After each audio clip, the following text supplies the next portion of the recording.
Hey folks, and welcome to Typology, the show in which we explore the story of you through the lens of the Enneagram. My name is Anthony Skinner, producer of the show. We have a fantastic guest for you today, James Clear. He is a writer, speaker focused on habits, decision-making, and continuous improvement.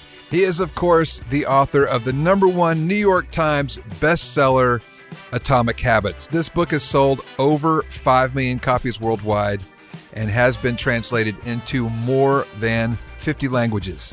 So join us as we break down James's philosophy on habits, talk the science of habits, and discuss the Enneagram, of course, with James, and try to figure out what number he just might be.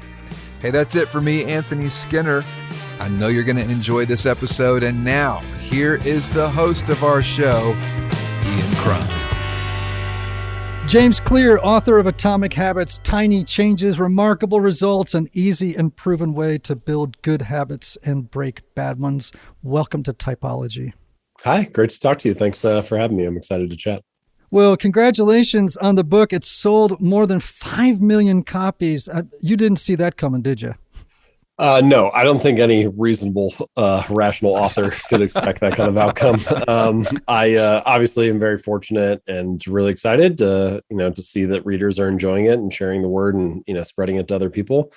Ultimately, you write books because you hope that they'll make a difference. You hope that they'll spread around the world and people will enjoy them. And so I'm very grateful that that's been the case. And I just feel lucky. Well, we're going to discuss personality styles in relationship to habits in a moment, but I just want to begin by having you share with us how you became interested in this topic of habits. Sure. So I've come at the topic a couple different ways. I mean, I've always been interested in sciences. I was my formal training was in sciences. I have a degree in biomechanics, and then I went to graduate school. Went to business school. And so then I was interested in the business applications of habits and behavior. So there's all that side, but then there's also the personal side. And, so I want my ideas to be grounded in research and science, but I also want ultimately for them to be practical, for them to be useful, for them to be something that people can apply. And I think it's important that I write about ideas that I actually try out and use in my personal life, because I've struggled with all the same things everybody else struggles with habits. Kind of one of the, ironic things is you write a book about habits and everybody thinks, oh, that must mean your habits are dialed in. But it's no, I struggle with all the same stuff that you guys do. So I think my readers and I are peers, and we're going through it together. And I just kind of write about and share about the lessons that I learned along the way. Probably the primary way that I got introduced to this idea of small changes, and this is the story that I kicked the book off with, was this injury that I had when I was a sophomore in high school. I was hit in the face with a baseball bat. It was an accident. A classmate of mine took a swing, bat slipped out of his hands and struck me right between the eyes. Broke my nose, broke my ethmoid bone, which is the bone behind your nose, fairly deep inside your skull, shattered both eye sockets. I answered questions for a few minutes at the nurse's office in the school, but went downhill pretty rapidly and lost consciousness. Had my first seizure of the day. I'd end up having 3 more. I lost the ability to breathe on my own, and kind of basic functions like swallowing and breathing became hard. So they intubated me, started pumping breaths into me by hand. Eventually I was air carried to a larger facility, was wheeled into the operating room to undergo surgery, and had another seizure. And so they decided I was too unstable for the operation, placed me into a medically induced coma. And I remained that way overnight and then into the next day. And eventually my vital signs stabilized and they released me from the coma. And, the process of healing started to begin, but it was this very long road for me. I mean, I couldn't drive for the next 9 months. I was on seizure medication for a year. I had double vision for weeks. My first physical therapy session, I was practicing basic motor patterns, like walking in a straight line. And I mentioned this story just as an entry point to habits and behavior change and kind of my philosophy of, trying to make small improvements each day, because this was a time in my life when I was forced to start small. I didn't really have a choice. All I really wanted was to just go be a normal, high school kid and go back to school and be on the baseball team and drive my car and all that stuff. And I just had to focus on what I could do that day. Can I get a little bit better during this physical therapy session or not? I didn't really have a language for it at the time. Like if you came up to me, I never would have said, "Oh, I'm just trying to get 1% better today." I was just like in the moment. But years later, now as I write about atomic habits and kind of, continuous improvement, now I have like a language to assign to some of that experience. And it was a time in my life that taught me the value of starting small. And so I think I try to approach the topic of habit formation from both a scientific angle and a well-researched angle, and also from practical application and experience. So there are millions of books on the topic of habits, right? You see them under productivity. You see them all over the place. Some of them are, fairly skinny, kind of thin gruel, if you will, which could lead a lot of people to be rather disillusioned. Apparently not 5 million people who are not disillusioned.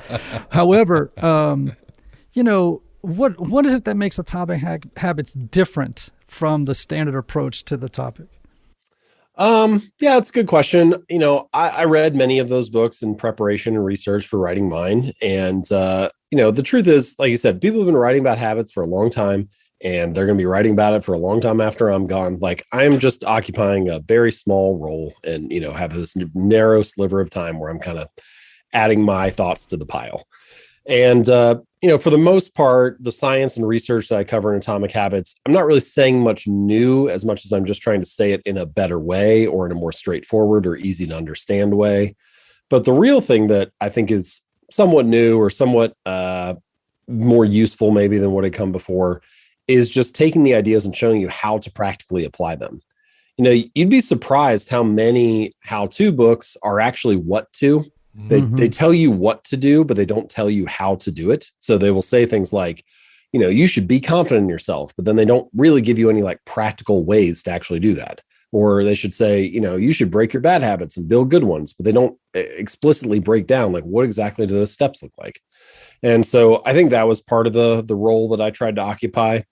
And then if I was going to add anything else to that, I would say the concept around identity is probably, and identity-based habits is probably something that's like fairly new or different to add to the conversation. Yeah, we are actually going to circle back to that because I have a couple of questions I want to ask. That was actually the most riveting chapter in the book for me, was the whole idea of identity. And so I promise you we're going to back into that one pretty fast. But for the sake of folks who are sort of new to the conversation, give us a high-level overview of how habits are developed, both the good ones and the not-so-good ones.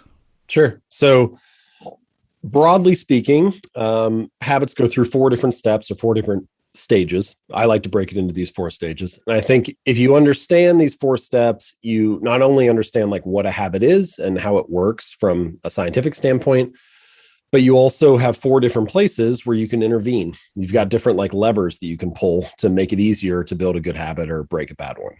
So from a high level, those 4 steps are cue, craving, response, and reward. Cue, craving, response, and reward.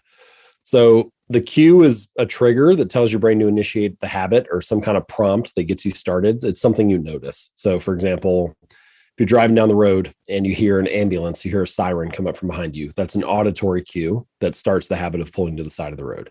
Or you see a plate of cookies on the counter in the kitchen, that's a visual cue that starts the habit of eating a cookie.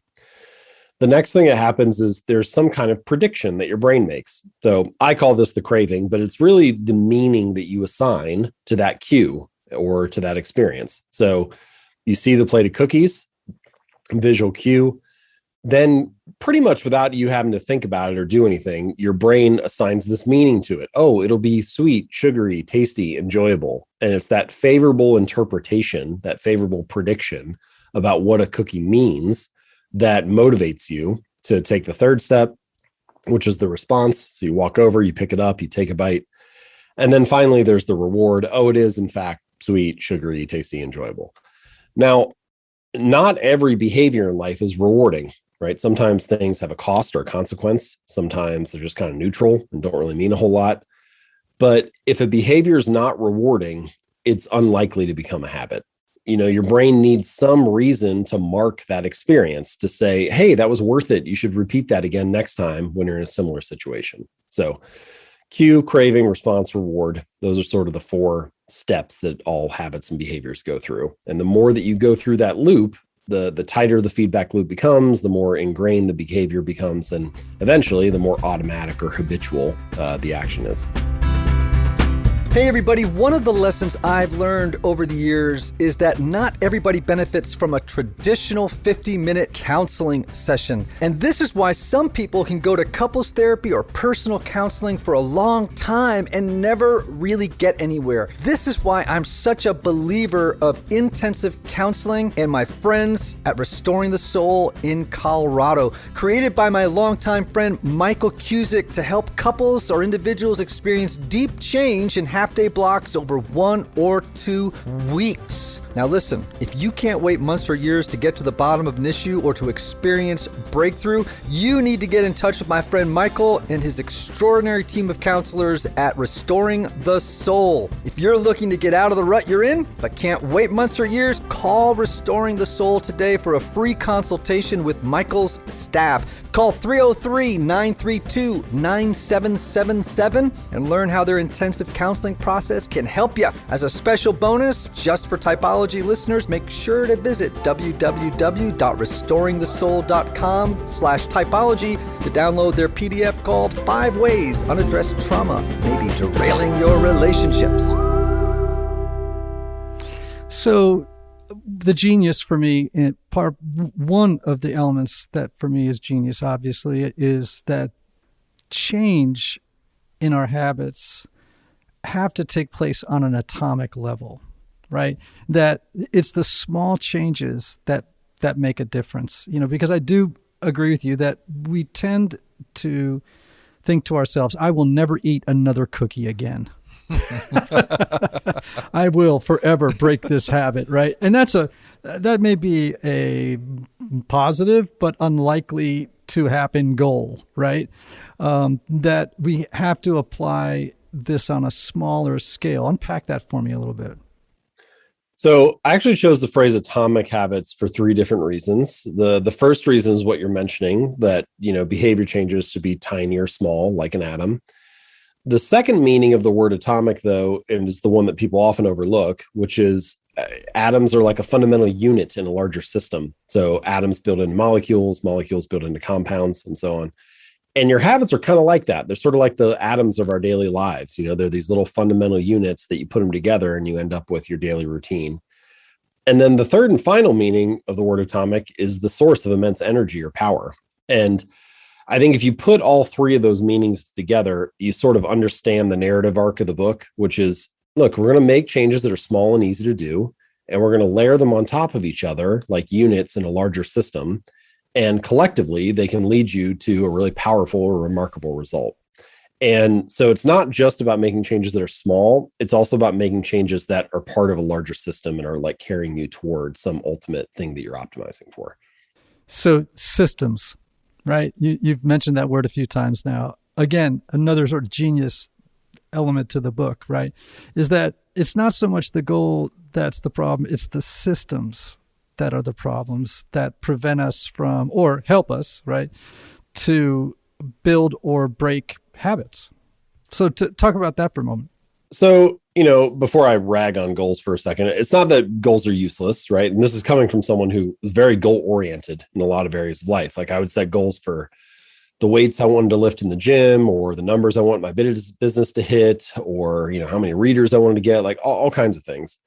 And sometimes I would achieve those goals and sometimes I wouldn't. And eventually I had this realization that obviously setting the goal is not the thing that's making the difference, because sometimes it works and sometimes it doesn't. And you see that kind of pattern in all different areas of life. So say that you have a bunch of athletes competing at the Olympic Games. Presumably every athlete that's competing has the goal of winning the gold medal, right? It's not the goal that makes the difference in their performance. It's the system they follow, the way they train, the way they practice, their coaching, their nutrition, how much sleep they got the night before. Same thing, if you have a job opening and 100 candidates apply, presumably every candidate has the goal of getting the job. It's not the goal that differentiates them. It's how they prepare for the interview, their level of experience, their networking and connections, and so on. So if the winners and the losers, so to speak, in any given area have the same goal, the goal cannot be the thing that makes the difference in their performance. It might be necessary, but it's not sufficient for success. And so this was what leads me to saying, it's like, we don't rise to the level of our goals. We fall to the level of our systems. Wow. And if you were going to, put a little finer point on that and say, let's connect it back to our conversation about habits. What is your goal? Your goal is your desired outcome, right? The thing that you're shooting for, the target. What is your system? Your system is the collection of daily habits that you follow. And if there is ever a gap between your goal and your system, if there's ever a gap between your desired outcome and your daily habits will always win, right? Almost by definition, your current habits are perfectly designed to deliver your current results. So, whatever system you've been running, whatever collection of habits you've been following for the last 6 months or year or 2 years, like that has carried you almost inevitably to the results that you have right now. And, it's not that other things in life don't matter. Certainly, there's luck, there's randomness, there's misfortune, but over the long span of life, the arc of your life bends in the direction of your habits. It's like they create this trajectory that starts to pull you toward them over time because you keep repeating them day in and day out. And despite the challenges or uncertainties or randomness along the way, it's the direction that you begin to get pulled into. So, in many areas of life, our outcomes are a lagging measure of our habits. They're a lagging measure of the system that we're running. So your finances, your bank account is a lagging measure of your financial habits.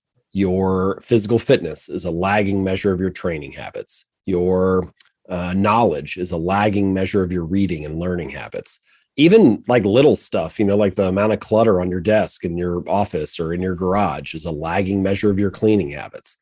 And it's one of these like great ironies of life. We also badly want our results to change. We also badly want better outcomes, but the results are not actually the thing that needs to change. It's kind of like fix the inputs and the outputs will fix themselves. Adjust the system, tweak the little habits that compose each little gear in the overall machine, and you'll be carried to a different outcome naturally. So I think that's kind of the core idea behind building a system of habits and focusing on the process much more than worrying about the result or the outcome. Okay, let's unpack this with a real life example. Okay, sure. I know this guy. I know a guy, and his doctor told him that he needs to drastically cut down on sugar and embrace a high fiber diet because he comes from a family in which there's a genetic predisposition to diabetes, right? So it's not weight related or, anything like that. But he's having a hard time passing up the cookies. And I say that in the plural. So based on what you know, which is a great deal about habits, in general, what would you recommend he do? Trying to get a very practical look at how this works. Sure. So earlier I broke down those 4 stages that all habits go through: cue, craving, response, reward. That's like the scientific description of how a habit works. But what I like to do is, how do we operationalize this? How do we make it actionable, something I can apply? And so I've come up with what I call the 4 laws of behavior change. And there's one for each stage. So the first law is to make it obvious. You want the cues of your good habits to be obvious, available, visible, easy to see. Easier it is to see, easier it is to make an adjustment on or act upon. So in this case, the question about sugar, well, how can we, what are we currently making obvious is a good question. So is sugar like readily available and visible throughout the house? Is it like the snacks on the counter are the cookies versus something that maybe is healthier and lower sugar or higher fiber that the person's looking for? So how can you like prime the environment to make that easier? One question you could ask here is, what behavior is this space designed to encourage? And if it's encouraging consuming sugar, well, then you're fighting an uphill battle. Like, we need to prime the environment for success. We do this all the time with kids. If you think about like infants or babies or toddlers, parents do all sorts of things to baby-proof the household. They put gates in front of the stairs. They make sure sharp objects like aren't, laying around by the floor. They put outlet covers on so they can't stick their fingers in them. And you're just trying to set the kid up for success, and yet for some reason, we don't do this with ourselves as adults as often, like, how can you set yourself up for success and stack the environment in your favor?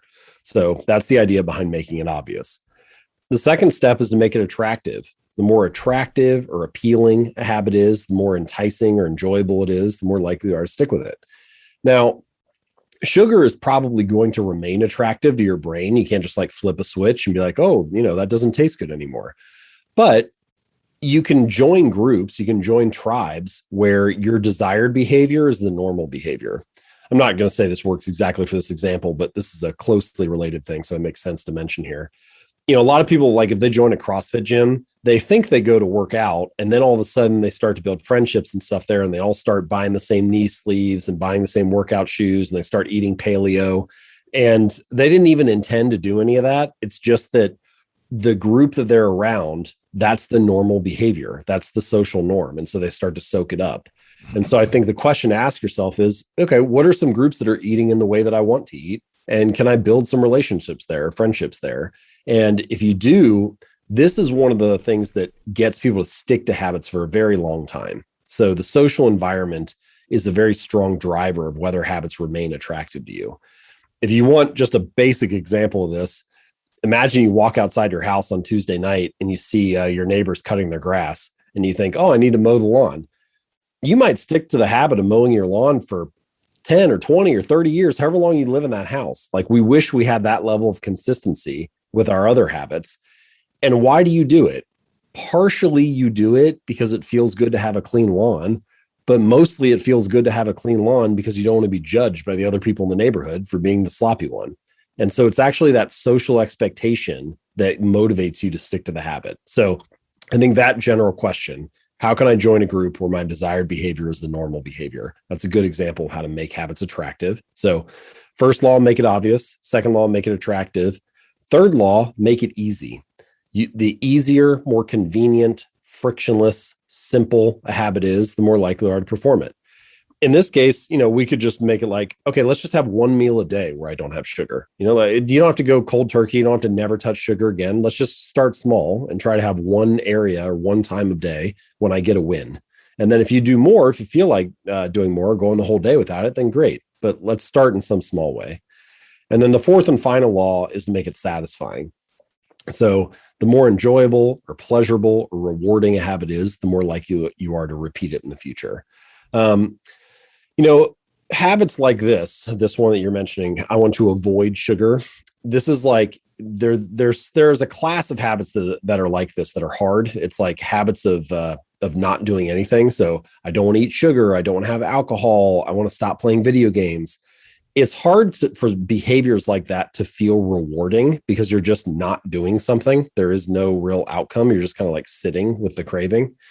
So my recommendation in this case is to kind of like invert it a little bit or try to find an alternative path. One example here, I had a reader, he and his wife, they wanted to stop going out to eat so often, stop spending so much money at restaurants and start cooking for themselves a little bit more because it was healthy. But again, just not going out to eat is not very rewarding. So what they did was they opened up a savings account and they labeled it trip to Europe. And then anytime that they stayed home and cooked dinner, they put $50 into the account. And then at the end of the year, they took all the money that was in the account and they put that toward their vacation. And so you still are not getting the benefit of going out to eat, but at least you have something that in the moment, it feels good to be like, oh yeah, we just saved more for that vacation. So you're trying to find some way for it to feel immediately rewarding. So anyway, in summary, make it obvious, make it attractive, make it easy, make it satisfying. That's sort of the high level overview of how to adjust. Hey folks, let me tell you about one of our neighbors here in Nashville, Thistle Farms. Thistle Farms is a social enterprise that provides housing, healing, and employment to women survivors of trafficking, prostitution, and addiction. And though it's a national company, it's located right here in Nashville. And Ian and I know Becca Stevens, who started Thistle Farms, very well. They have a network of over 500 beds for women around the country through their sister organizations. The way they employ survivors while also funding their mission is by selling beautiful lotions, candles, and essential oils that are handmade by the women in their program. And let me tell you, these products are amazing. Their lotions are amazing. Their candles are amazing. And let me tell you this, lighting a candle is incredibly symbolic for Thistle Farms. They light a candle every single day to symbolically light the way home for the next woman coming in off the street. Ian and I have both seen up close and personal how these women have been impacted and how their lives have been transformed by Thistle Farms. Actually, a few months ago, Ian got to spend an all-day workshop with the women at Thistle Farms, and they have created an Enneagram gift guide. I'm looking at it right now, and you can scroll down through each type, and they have suggestions for each type. They have 5 suggestions for the improver, for the helper, for the achiever, for the individualist, the investigator, and so on. So make sure you check out thistlefarms.org. Use the code Typology for 15% off. That's 15% off at thistlefarms.org. That's thistlefarms.org. You're going to love these products, folks, and there's no better organization for you to support than Thistle Farms by buying their products from these amazing women. That's 15% off at thistlefarms.org. You know, Anthony, this really pertains to my meditation practice. I have a pretty dedicated meditation practice. You mentioned meditation actually several times in the book. It has been a real life changer for me over the years. It's just had tremendous impact in countless ways. But I have times where, life gets in the way and blah, blah, you just fall off for 2 days or whatever. But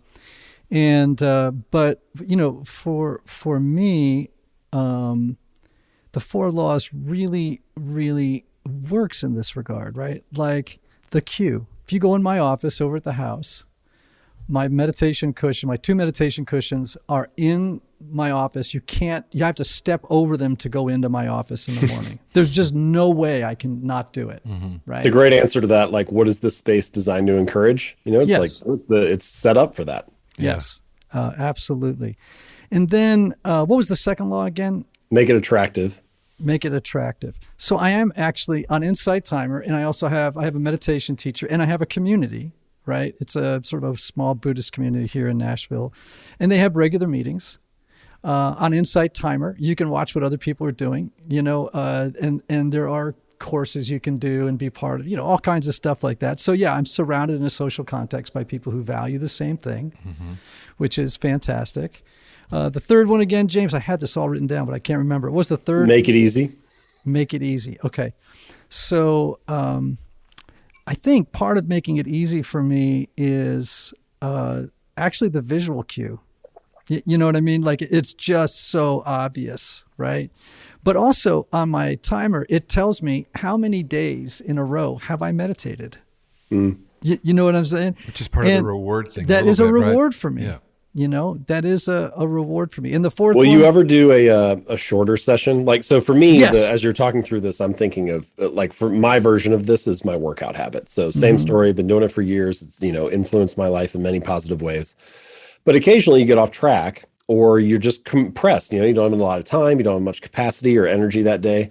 But I have had many days where I will go down and I will just squat and the whole workout will be done in 15 minutes. And it's not as much as I hope to do on my best day. But I was able to make it easier and show up and, cast another vote for I'm the type of person who doesn't miss workouts. And that counts for a lot in the long run. Mm-hmm. I literally did it today. I am not fooling you. I did it today. Okay, so I missed 2 days this week because of a lot of work stuff, right? And I was traveling last week, and it's so hard to do when you're traveling. You don't have your cushions with you. You're tired. You're distracted, all that stuff. And so this morning, I didn't do my meditation. I was getting ready for this interview. I was doing a bunch of other stuff that were time-sensitive issues, and I was at 11:30 this morning, our time, 30 minutes before this interview. I was gathering my stuff to come over to the studio, and I went, stop. Just stop. And rather than doing, a 20 to 30-minute sit, I said, just do 10 minutes. You have 10 minutes. Just do 10. Mm-hmm. And because I think sometimes what we get in our mind is like, this happens to me with running. Well, if I can't do a 45-minute run, right. I'm just not going to do it. Right. Because it's not going to be up to the standards that I tend to ascribe to running, right? And it's like, no, just show up on the cushion. And by the way, the sit sucked. Okay, it absolutely sucked. I literally sat there. My head was like a guy trapped in a phone booth with a murder hornet. You know what I'm saying? It was just, all over the place. And I just had to remind myself as I brought my attention back to breathing, it doesn't matter. Like, just showing up is what matters. That's sort of a little microcosm too of focusing on the process, not the goal, right? Don't have a goal. If you can't do 45 minutes, it's not about the goal of 45. It's about the process of doing it. So 10 is good. Yeah. It's better to do less than you'd hoped than nothing at all. Yeah. But we talk ourselves out of that so often. And it's one of these deeper truths about habits, which is a habit must be established before it can be improved. You have to stick with it and maintain it, even if it's in a small way, before you can scale it into something more. But as you said, so often we think I need to do the full 45-minute run, or I need to come up with the perfect business idea or the best workout program or the ideal diet plan. We're so focused on optimizing that we don't give ourselves permission to show up in a small way. But I'm always reminded that there's that quote from Ed Lattimore where he says the heaviest weight at the gym is the front door. And there are a lot of things in life that are like that. If you can just master the art of showing up and starting, even if it's just for 1 minute or 10 minutes rather than a full session, that has a lot of value in the long run. And it eliminates throwing up a zero. There are a lot of days where you don't do anything. And that's what really eats into your progress. If you can show up, even when the situations aren't ideal, and just do a little bit, reduce the scope, but stick to the schedule, that counts for a lot in the long run. Yeah, it really does. I mean, that's something I just completely just agree with in the biggest way. Perfection, man, perfectionism. It's the enemy. Yeah. It is the enemy for sure. All right. So let me just tell you about the Enneagram for a second, because the show is really about personality, right? And so the Enneagram is a personality typing system. It teaches that there are 9 basic personality styles in the world, one of which we gravitate toward and adopt in childhood, just as a way to protect ourselves, to navigate the world of relationships, get our needs met, right? Very importantly, each personality style has an unconscious motivation that powerfully influences how that type acts, thinks, and feels, actually predictably and habitually acts, thinks, and feels from moment to moment on a daily basis, okay? Now, the 9 sounds very reductionistic. However, there are a million different there's an infinite number of variations of how that personality type expresses itself, right? Within those 9. Okay. So you talk about the relationship between personality and habits, and I was fascinated with it. Unpack that a little bit. Sure. So in the book, the measure, the tests that I talk about are used as the big 5, which people are, have often heard about, introversion on one side, extroversion on another. That's one of the 5 spectrums. Then there are other ones agreeableness, how warm and kind-hearted you are, or openness to experience, or things like that. And Enneagram, I'm sure, has, you can imagine mapping this, similarly there. Yeah, I'm really familiar with the big 5. So some of the researcher, ideas that I talked about related to that are that many habits and behaviors have been linked to the underlying personality traits, right?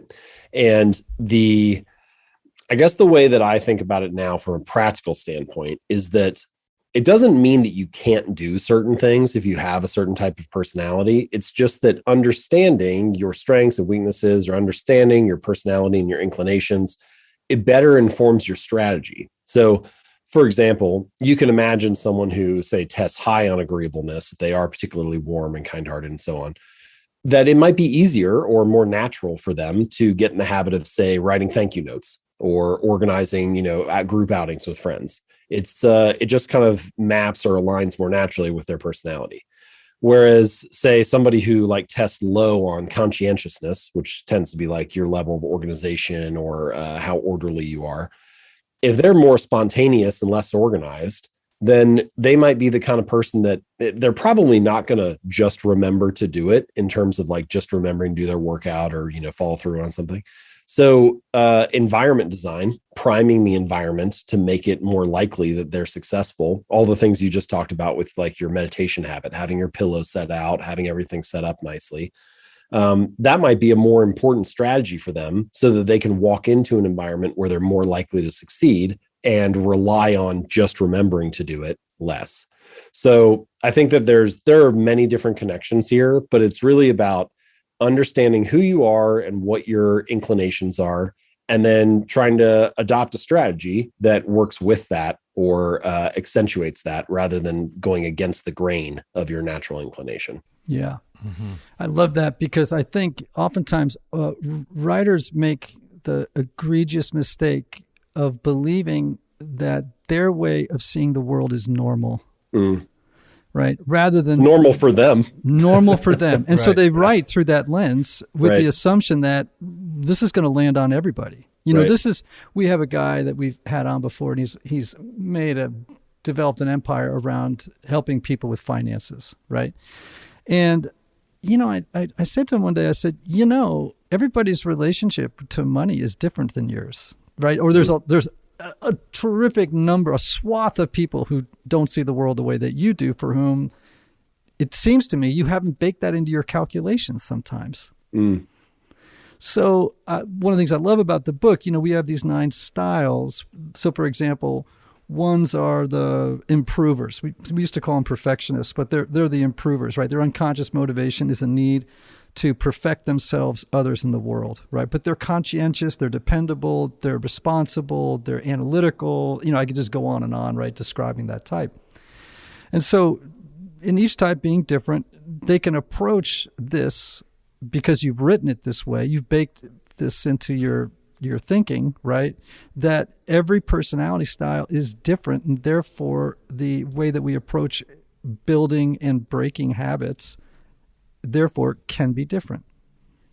This is something I think is important to realize about habits, and you're touching on, you know, a really crucial thing when it comes to the application of these ideas, which is that, you know, look, there is no one way to change your behavior. You know, like there are many ways to win, and there are many different situations in life, not just different personalities. There are also different contexts or environments or circumstances we find ourselves in.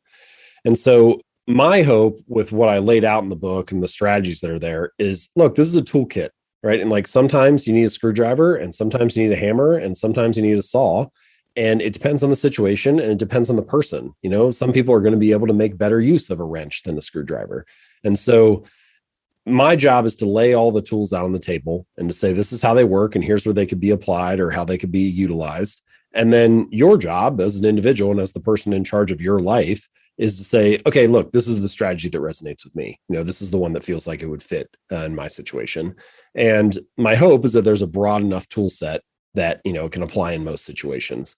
But the idea that there's like one prescriptive formula that everybody has to follow, I mean, you know, it just doesn't work that way. And also, it'd be a little bit, I think, disingenuous as an author, hard to like actually achieve that. I mean, you know, it's impossible to see every angle in life. And so to act like, hey, here's the formula and just follow this one plan, you're probably setting yourself up for failure. Let's talk about the relationship between identity and habits, right?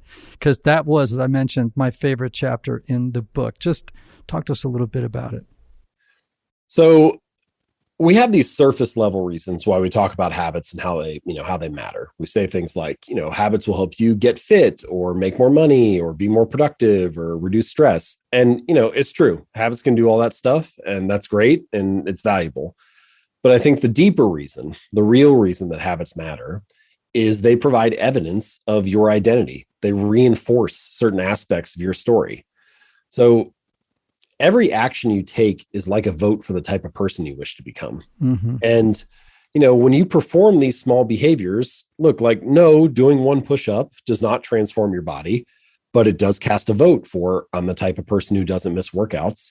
And no, writing one sentence may not finish the novel, but it does cast a vote for, I am a writer. And the more that you perform these small habits, the more you cast votes for that aspect of your story. And you kind of build up this little body of evidence. And eventually, you know, you have every reason in the world to sort of believe that about yourself because you have evidence of it. You have proof of it. And this is a little bit different than what you often hear. You often hear people say something like, fake it till you make it. And, you know, I don't necessarily have anything wrong with fake it till you make it. It's asking you to believe something positive about yourself, but it's asking you to believe something positive without having evidence for it. And we have a word for beliefs that don't have evidence. We call it delusion, right? Like your brain doesn't like this mismatch between who you say you are and what you're actually doing. And so my argument is to let the behavior lead the way, to start by doing one push-up or meditating for 1 minute or sending one email and letting that be evidence that in that moment you were that kind of person. And what ends up happening is your habits are how you like embody a particular identity. So every day that you make your bed, you embody the identity of someone who is clean and organized.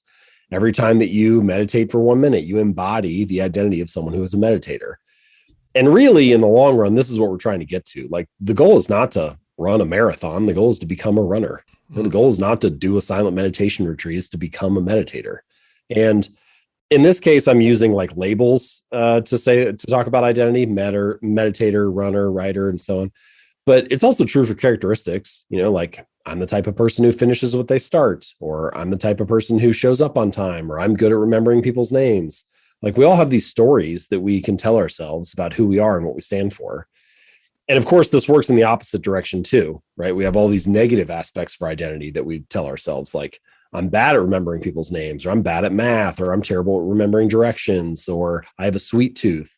Like, we have all these stories that we tell ourselves, and then our behaviors kind of follow suit.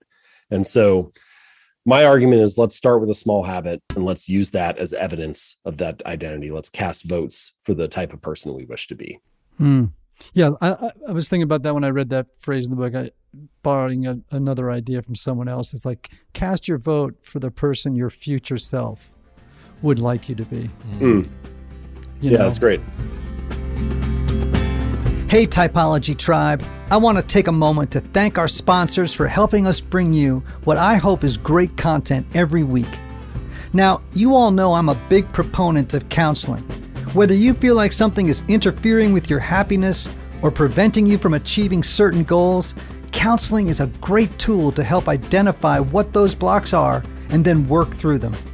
Yet finding a therapist can sometimes feel intimidating, but not with BetterHelp. BetterHelp offers online counseling at your own time and your own pace. You can schedule secure video or phone sessions plus text and chat with your therapist when it's convenient for you. These are licensed professional counselors who specialize in things like depression, anxiety, stress, relationships, LGBT matters, trauma, and grief.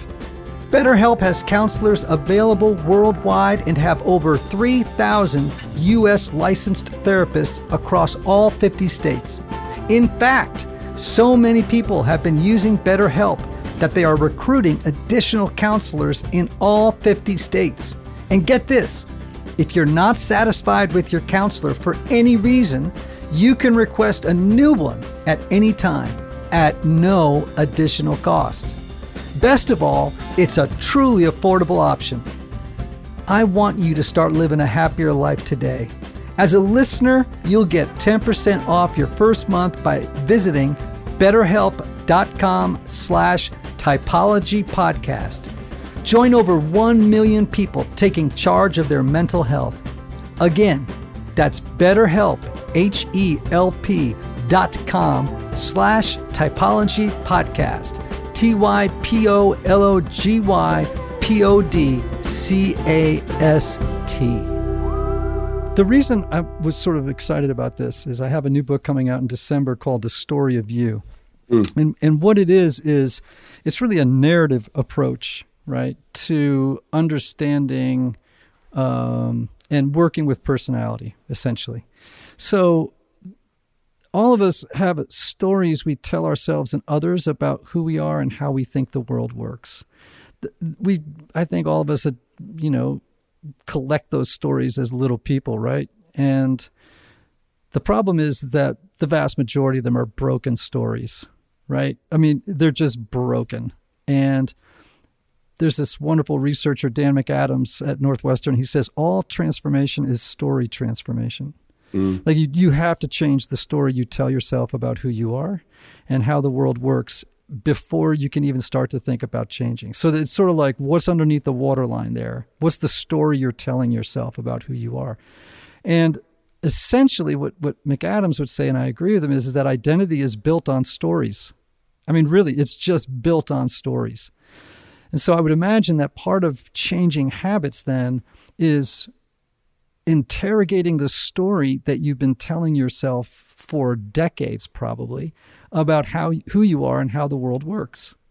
And then beginning to uproot that story and to rewrite it in some way, to rewrite the story. So I see the correlate there to what you're saying, right? That narrative plays a huge role. I think that's true. The process of changing your behavior in many ways is the process of changing your story. And this is one of the things that's tough about identity, which is the tighter you cling to your current identity, the harder it becomes to grow beyond it. The tighter we cling to those previous stories that we have, especially those that are no longer serving us, the harder it becomes to advance to the next stage. And this is it can be a challenging thing to learn. The thing that helped me with it a little bit is realizing that I like to think of life as a series of seasons. And so this question of what season am I in right now can be helpful or revealing. And you often notice that when you have a change in seasons, your habits need to change as well. And a lot of the habits or beliefs or stories that we tell ourselves that no longer serve us, it's quite possible that they did serve us in a previous season. They may have played some important role a couple of years ago, but we're no longer in that season. And we are still holding on to that story that we need to let go of now. Yes. And so the process of change is sometimes learning to let go of something that used to serve you and that used to be beneficial, but has now outlived its usefulness. And, that can be a challenging thing to do. But ultimately, I think behavior change often boils down to developing a new story for the cues, experiences, and actions that we take. This is so exciting to me, right? It's because of the book. The reason I love this is because I think, one of the stories on the Enneagram, one of the types tells is, I live in a give to get world. And in order to find love, I have to meet the needs of other people, and while at the same time disowning my own needs. Right? Now, that story works for that personality style as a little kid because for whatever reason, and there's multiple reasons for this, that story helped them get their needs met as a little person, right? It just helped them get their needs met. But when you drag that story into adulthood, it's like what Carl Jung said, that which helps you in the morning of life to survive will kill you in the afternoon. You know what I mean? And so we're just on autopilot inside these broken stories. So you got to change the narrative. You got to see the story. You got to own what the story has done to your life. There's a process of awakening and then rewriting. And I think that will be a great support to creating new habits. In fact, they'll probably the green shoots of those new habits will begin to reveal themselves as that story changes. Yeah. In so many ways, progress requires unlearning. And that in that sense, unlearning is just as important as learning. And it can be hard to let go of those things that we have previously seen work for us, but no longer do. Yeah. I love too what you're saying when you practice something on an atomic level. You're saying, I am embodying this person I want to be in this moment. That helps you re-narrate that story. I love that practice. We have a teacher we love. Her name is Tara Brach, and Tara's it looks like you know who I'm talking about, but Tara tells this wonderful story about a guy that was a smoker, a heavy smoker all of his life, has a stroke in his mid-60s, and literally he just gave up smoking, right? Because he forgot his fixed identity, which is I'm a smoker. It literally just neurologically, it just fell out of his brain, and he quit smoking without withdrawal. He just forgot he was a smoker. So his identity, that fixed identity, fell apart, right, as a result of the stroke. Now, of course, he had I don't want to say the benefit, but the experience of something that forced the change of story, but it changed the habit for sure, right? Fascinating to think about the connection between behavior and memory there, that how many things we do are just because of the stories we remember about them. And, if you can somehow eliminate that, then behavior change is easy, instant. Yeah. There's some obvious deep connection there, but that's a fascinating example. All right. So we got to wrap up. But I do want to ask you a question. How would you describe your personality? I don't know what this shows up as on any Enneagram, but, I always feel like I'm like 4 different things whenever I take some of these assessments. And so I don't know what the blended approach is. Actually, parts of, depending on what assessment you take, usually something like if I take strengths quests, things like achiever, which perhaps is close to this improver one that you mentioned earlier, show up. Futuristic or future thinking, long-term oriented, that is usually some part of it. And then focus is also one of my big strengths, being able to, conversely, compartmentalizing things and doing things in many little chunks is not like, I don't like task switching. I would much rather work on one book for 8 hours in the day than to have 8 1-hour calls. So yeah, those are a couple elements of it. Well, you've sort of nailed yourself down to about 3 different types, one of which will sound more like you than the other 2. Right. And that would be what we would say is probably your dominant type, because actually we are all 9 types. There's just one we by default click into, right? We're more that type than the others, right? And so if you ever get a chance to look at the Enneagram, you sound like you could be a 3, a 7, or an 8. The achiever is actually one of the names, right? And their sort of unconscious, actually broken motivation is a need to succeed, to appear successful, and to avoid failure at all costs, right? There's the 8, and the 8 is called the challenger, and they are the larger than life, intense personality on the Enneagram. They can be notoriously blunt. They are challenging, oftentimes confrontational. You know, they love a good debate, right? And then the 7 is very entrepreneurial. They're called the enthusiast. You don't strike me energy-wise as an enthusiast, but the enthusiast is basically the joy bomb of the Enneagram, right? They just love escapades, adventure, fun. You know, they're and they're very pain avoidant, right? Distressing emotions, very, very difficult for 7s. But yeah, it sounds like you might be one of those 3. Probably not an 8. That's the one that sounds least like me of those 3. What's a 1? My wife has taken it and she said, "Oh, I think you might be a 1." That's the improver, or we used to call them the perfectionist. And their unconscious motivation is a need. They have a very, very high emphasis on self-improvement. Do you have a very strong inner critic? Like someone inside your brain that really is pretty hard on you with shoulds, oughts, and musts? Definitely the quest for self-improvement is a big part of it, but I think I'm pretty good about not beating myself up, actually. The people who are always like, just destroying themselves internally, like that doesn't really resonate. I think probably of the ones you mentioned, probably a 3. Yeah. But maybe with strong aspects of a 1 and a 7. Yes, and that would make sense. We talk about mistyping or misidentification because there's overlap, right? And so the difference is that 3s would be the motivation for their behavior, though they may have the same traits, the motivation for the trait is different, right? And that's what determines type, you know. This has been a fascinating conversation. Yeah. And I loved the book. I have to ask, have you ever interviewed Tom Brady? Because he seems like a poster child for a lot of what you've seen. Yeah, I have not interviewed him, but we did send a copy of Atomic Habits his way. I never got confirmation on whether he read it or not, but I do agree that he would probably like it if he did read it. So I just want to remind everybody, the name of the book is Atomic Habits. Join 5 million other people and buy this book, Atomic Habits, an easy and proven way to build good habits and break bad ones, by my guest, James Clear. You can learn more about James. You can get his newsletter, which I get, 321, right? Yeah. Please don't tell me it's 123. It is 321. It is right? 321. Okay, I get the newsletter. Instagram.com /James Clear. That seems to be across all your social channels. And of course, your website, jamesclear.com.